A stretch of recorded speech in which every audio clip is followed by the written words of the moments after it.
Hello everyone and welcome to the Cisco Firepower Threat Defense Network Security course. In this course, we will do lab studies on sample topology that you can often use in small and medium-sized businesses. Let's see what topics we'll cover throughout this course.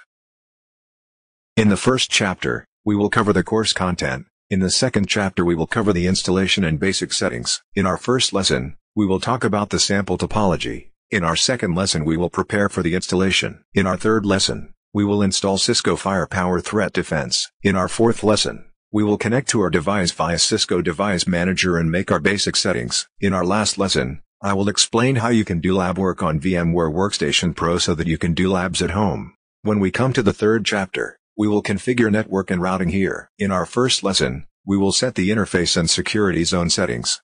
We will complete this chapter by creating sub-interface in our second lesson and configuring DHCP server in our third lesson.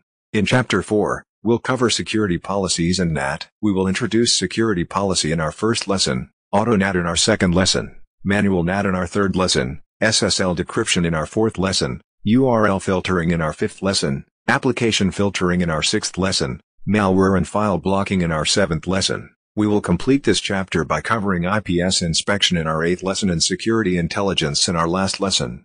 When we come to the fifth chapter, we will cover the topics of authentication and VPN in this chapter. First, we will add LDAP server as identity source. In our second lesson, we will do a lab study for the identity authentication captive portal. In our last lesson, we will do IPsec site-to-site VPN. In the last chapter, we will cover device management issues. In our first lesson, we will set the admin access settings. In our second lesson, we will configure high availability. In our last lesson, we will complete our course by covering the subjects of backup and restore. See you at the course. Take care and goodbye.